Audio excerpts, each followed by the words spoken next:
Good morning to all of you. Today I am going to teach you a rule to find the oblique asymptote of a rational algebraic curve. So for finding the oblique asymptote of a rational algebraic curve, we have to use these 4 steps. So basically what we have to find phi n minus 1 m by putting x is equal to 1 and y is equal to m in the nth degree terms and in the n minus 1 degree terms of the given curve f of x y equal to 0. So basically this is a polynomial equation in m. So after in second step what we have to do, we have to find all the roots of the polynomial. In third step, if m1 is a non-repeated root, if we get a non-repeated root of polynomial phi n m equal to 0, then the corresponding value of c is given by this formula. So for finding c we have to use this thing, that is c into phi dash, means derivative of phi n m plus phi n minus 1 m equal to 0, provided that this derivative should be non-zero, and if this term is equal to 0 then there is no asymptote to the curve corresponding to the value of m1 of m. So similarly in fourth step, if m1 is a repeated root occurring twice, then the corresponding values of c are given by second derivative of the polynomial, that is c2 by 2 factorial phi double dash n m plus c phi dash n minus 1 m plus phi n minus 2 m equal to 0, provided that second derivative should be non-zero. In this case there are 2 parallel asymptotes to the curve. Similarly we can proceed this when m1 is repeated 3 times or more times. So in note 1 we have the rule explained above does not give us vertical asymptotes, and in second we have to note that a rational algebraic curve of degree n cannot have more than n asymptotes. So simply हमें करना क्या है, जब भी oblique asymptotes हमें किसी rational algebraic curve का निकालना है, सबसे पहले हमारे पास जो भी इक्वेशन या polynomial इक्वेशन दी होगी, चाहे वो m के फॉर्म में दी होगी या बेसिकली m होता है हमारा y by x, तो ये एक्चुअली polynomial जो इक्वेशन होती है ये उस फॉर्म में लिखी जाती है.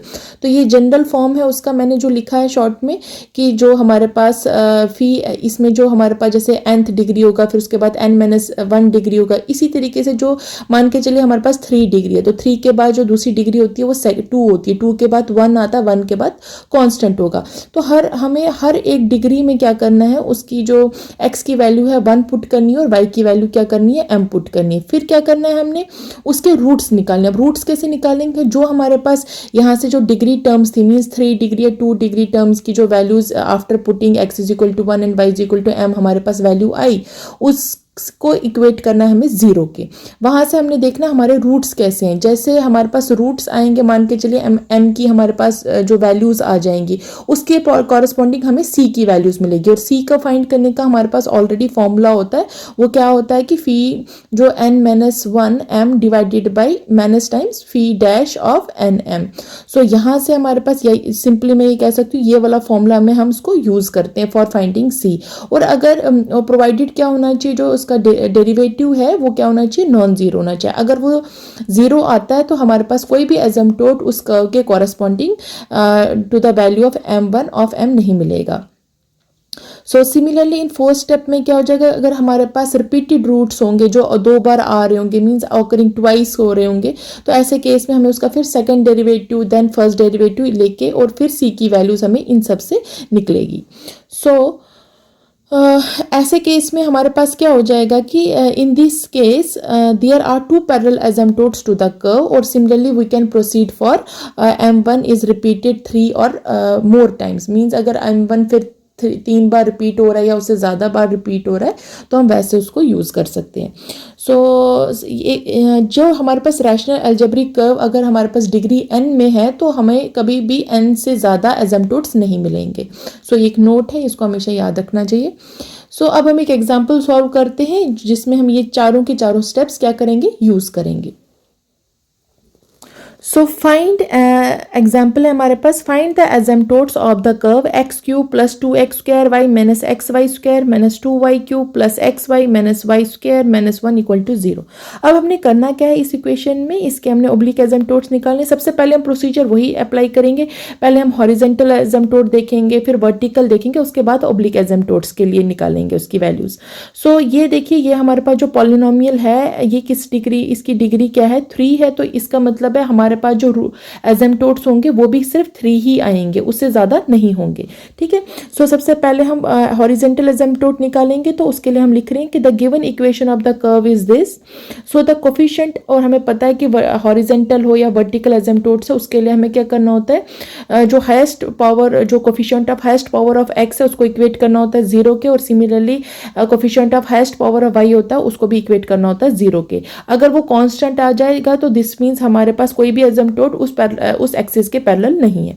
सो यहाँ पे अब क्या आएगा हमारे पास, देखिए the coefficient of highest power of x in equation 1। अब इक्वेशन नंबर 1 में जो हाईएस्ट पावर है वो कितना है, यहाँ पे जो हाईएस्ट पावर जो एक्स की है वो क्यूब है और उसका कोफिशिएंट कितना है 1 है, तो हमने यहाँ पे 1 लिख दिया, और वो क्या है कांस्टेंट है। इसका मतलब क्या हुआ, there is no asymptote parallel to x axis.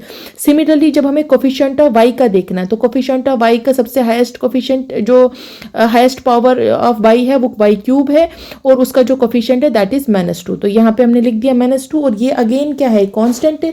This means हमें कोई भी एजेम्प्टोड पैरेलल टू वाई एक्सिस नहीं मिलेगा। अब हमें क्या निकालना है, फॉर ओब्लिक एजेम्प्टोड्स, तो उसके लिए क्या करेंगे हम, so we will write for oblique asymptotes. अब हमने क्या करना है, फॉर ओब्लिक एजेम्प्टोड्स सबसे पहले हमने वही 4 स्टेप्स फॉलो करने। हमने इसको फी 3 निकालना है, that is phi n m था, तो फी यहाँ पे डिग्री 3 है हाईएस्ट, तो पहले हम फी 3 निकालेंगे।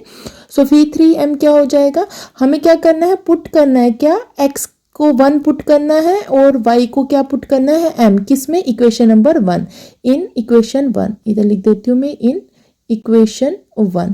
सो हमारा जब हम इक्वेशन 1 में पुट करते हैं, सिर्फ वो वाली टर्म जहाँ पे जो सिर्फ 3 डिग्री टर्म्स होनी चाहिए, ये हमें ध्यान रखना है। इन इक्वेशन फर्स्ट, साथ में लिख देती हूँ in degree 3 terms only, 3 terms, सिर्फ अभी 3 टर्म्स जहाँ जिन की 3 डिग्री आएगी सिर्फ उन्हीं टर्म्स में पुट करना है। सो अब हमारे पास जो 3 डिग्री वाले टर्म्स कौन कौन से, एक हमारे पास आ जाएगा एक्स क्यूब, दूसरा आ जाएगा 2x² y minus x y square, और हमारे पास आएगा -2y क्यूब। तो ये 4 टर्म्स आएंगी, तो मैं इसमें x की जगह पे 1 पुट करूंगी और y की जगह पे m। जब हम पुट करेंगे तो हमारे पास वैल्यू आ जाएगी 2m, अगली टर्म से आ जाएगा -m², और उसके आगे आ जाएगा -2m क्यूब। सो ये हमारे पास एक इक्वेशन बन गई। सिमिलरली अब हमें क्या करना है, इससे जो एक स्टेप कम मीन्स इससे 1 डिग्री कम, अगर ये 3 डिग्री टर्म्स था अब हमें 2 डिग्री टर्म्स के लिए देखना है। सो फिर 2m कितना आ जाएगा हमारे पास, उसके आगे वाली टर्म्स, उसकी आगे वाली टर्म्स कौन कौन सी है, ये 2 टर्म्स। सो हम ये ले लेंगे, इसमें x को 1 पुट करेंगे, y को m, तो हमारे पास आ जाएगा m, साथ में आएगा m²। सो ये 2 टर्म्स आ गई। इसी तरह के अब हमें इससे एक नीचे और डिग्री लेनी, मीन्स वो x की डिग्री होनी चाहिए थी या y की डिग्री होनी चाहिए सिंगल, मगर वो यहाँ पे कोई भी ऐसा टर्म नहीं है, तो हम लिखेंगे फी 1m इज इक्वल टू 0। अब उसके बाद जो टर्म होगी दैट इज कांस्टेंट, तो हम लेंगे 1 के बाद डिग्री अब कितनी चली गई 0, तो उस पे हमारी वैल्यू कितनी आ रही है, यहाँ से देखेंगे वो हमारे पास आती है -1। सो ये लिख दिया हमने -1। अब हमारा दूसरा रूल क्या कहता था दूसरे स्टेप में, कि हमें हर जो हमारे पास यहाँ पे ये जो पॉलिनोमियल जो ये डिग्रीज में निकली, इन इक्वेशन इनको क्या करना है, हमने इक्वेट करना है 0 के, क्यों, ताकि हमारे पास रूट्स निकल पाए।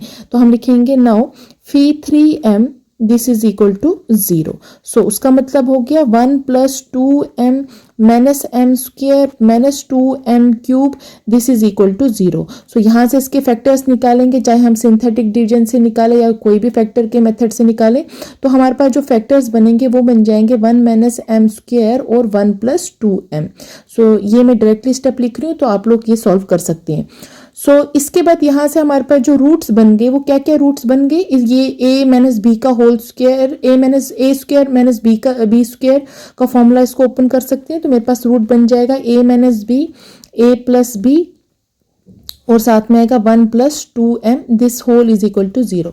सो यहाँ से मेरे पास जो m है, रूट्स क्या क्या आ जाएंगे, एक बार आ जाएगा 1 minus m is equal to 0, इसी तरीके से 1 प्लस एम इक्वल टू 0, और दूसरी बार होगा 1 plus 2m is equal to 0। So वहाँ से हमारे पास डायरेक्टली वैल्यूज आएंगी, एक m आ जाएगा 1, एक हमारे पास -1 आ जाएगा, और एक हमारे पास -1/2 आ जाएगा। सो ये हमारे पास क्या आ गए, 3 रूट्स आ गए। सो यहाँ से अब जो m की वैल्यूज ये सारी आ गई, इसी के कॉरस्पॉन्डिंग हमें c की वैल्यू निकालनी है, और c हमने अभी स्टेप 3 में पढ़ा था कि उसकी वैल्यू निकालने के लिए हमें ये फॉर्मूला लगाना है। सो ये फॉर्मूला हम यूज करेंगे यहाँ पे c के लिए। सो हम यहाँ पे लिखेंगे नाउ, और एक टर्म और थी, क्योंकि यहाँ पे हमारे पास क्या चाहिए, डिफरेंशिएशन चाहिए, तो मीन्स हमें इस टर्म की डिफरेंशिएशन भी लेनी है। तो हम इसकी डिफरेंशिएशन लेंगे, phi dash 3m this is equal to, इसका डिफरेंशिएशन ले रहे हैं। सो 1 का डिफरेंशिएशन हो गया 0, 2m का हो गया 2 प्लस -2m² का हो गया 2m, और -2 टाइम्स m क्यूब की डिफरेंशिएशन हो गई -6m²। सो यह हमारे पास टर्म्स आ गई। अब इसके बाद हमने क्या करना है, अब हमने वैल्यूज निकालनी है c की। तो हम लिखेंगे when m is equal to 1, जब m क्या था, 1 के इक्वल था, तो c की वैल्यू क्या आएगी, अब यही फॉर्मूला लगाएंगे वहां से। सो हम c is equal to minus phi n-1। अब डिग्री यहाँ पे कितनी है, यहाँ पे डिग्री कितनी है, 3 है, तो पहली टर्म में डिग्री 3 थी, तो यहाँ पे हो जाएगा 3-1, वो हो जाएगा 2, साथ में m डिवाइडेड बाई फी आगे 3-m।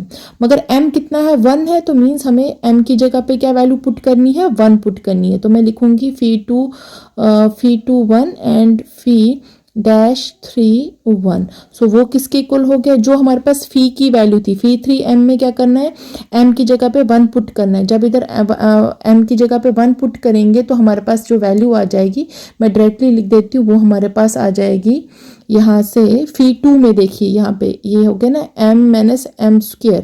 सो यहाँ से देखेंगे हम, यहाँ पे m की जगह पे वैल्यू पुट करूँगी मैं 1, और 1² हो जाएगा, दैट इज अगेन 1, और डिवाइडेड बाय साथ में फी 3 तो 3 मतलब हमें डेरिवेटिव उसका देखना है, तो डेरिवेटिव ये वाला पार्ट है। सो इसको देखना है, यहाँ पे m की वैल्यू क्या पुट करनी है, 1, तो ये आ जाएगा 2 - 6। तो यहाँ से इसको जब सॉल्व करेंगे, मीन्स ये स्क्वायर ऐसे रख लें, ये हो जाएगा माइनस, ये हो जाएगा माइनस होल टर्म, ये हो जाएगी हमारे पास 0। सो मैं डायरेक्टली लिख देती हूँ, ये टर्म हमारे पास सारी हो जाएगी 0। सो ये whole term is equal to 0। So हमारे पास m1 के लिए जो c की वैल्यू आई वो 0 आई, तो यहाँ से हम ओब्लिक एसिम्प्टोट इसका लिख सकते हैं। सो हम लिख सकते हैं therefore we know that oblique asymptote is given by mx plus c। So m की वैल्यू यहाँ से कितनी आई, हमारे पास 1 थी, तो 1 इंटू एक्स प्लस c की वैल्यू आई 0। So this means y is equal to x, और हम क्या लिख सकते हैं, x minus y is equal to 0। So ये हमारे पास क्या बन गया, फर्स्ट एसिम्प्टोट। सो ये आ गया फर्स्ट एसिम्प्टोट, मैं इधर से लिख देती हूँ फर्स्ट एसिम्प्टोट। सिमिलरली अब हमें क्या करना है, m1 के लिए तो निकल गया, अब हमें -1 के लिए भी वैल्यूज निकालनी और -1/2 के लिए भी c की वैल्यू। सो हम लिखेंगे when and m is equal to -1, same यही मेथड अप्लाई करेंगे, c is equal to minus phi 2m divided by phi 3-m। So वो ही मतलब हो गया माइनस फी 2, 1 की जगह पे -1 पुट करना है, और फी 3-1 की जगह m की जगह पे -1। और जब हम इसमें इसको सॉल्व करेंगे तो इसकी वैल्यू हमारे पास आएगी, सो इसकी वैल्यू हमारे पास बेसिकली आ जाएगी -2/-2 and this is equal to -1। So इसके कॉरस्पॉन्डिंग जो हमें एसिम्प्टोट मिलेगा वो क्या मिलेगा, mx प्लस c। तो मैं डायरेक्टली लिख लूँगी y is equal to m कितना था इसमें, -1 इंटू एक्स, और c की वैल्यू कितनी निकली, -1। सो हम लिख सकते हैं यहाँ पे the y is equal to -x -1, और x plus y plus 1 is equal to 0। So ये हमारे पास क्या आ गया, सेकेंड एसिम्प्टोट। तो मैं लिख देती हूँ सेकेंड एसिम्प्टोट। इसी तरीके से अब हमें लास्ट वैल्यू पुट करनी है, जब व्हेन हमारे पास m किसके इक्वल था, -1/2। तो सेम प्रोसीजर अप्लाई करेंगे, c is equal to minus φ/2m divided by phi 3-m। So यहाँ से सब्स्टिट्यूट करेंगे -φ2 -1/2, इसी तरीके से φ3 डैश -1/2। तो इधर से जब इसकी वैल्यू सब्स्टिट्यूट कर लेंगे तो हमारे पास जो वैल्यू आएगी दैट विल बी 1/2। और यहाँ से जो हमें एसिम्पटोट मिलेगा वो मिल जाएगा हमारे पास y is equal to m की जगह पे हो गया -1/2x प्लस c की जगह पे हो गया 1/2। और आफ्टर सॉल्विंग ये हमारे पास आ जाएगा x प्लस 2y प्लस या plus -1 is equal to 0। So ये हमारे पास आ जाएगा थर्ड एसिम्पटोट, ये हमारे पास आ गया थर्ड एसिम्पटोट, दिस इज थर्ड एसिम्पटोट। सो हमारे साथ यहाँ से हमें बिल्कुल क्लियर हो गया क्या कि जितनी डिग्री होगी उतने ही हमारे पास क्या आएंगे, एसिम्पटोट्स आएंगे। सो हम लिख सकते हैं the given curve has 3 asymptotes given by first asymptote is x minus y equal to 0, second is x plus y minus 1 equal to 0, and third one is x plus 2y minus 1 is equal to 0. Thank you.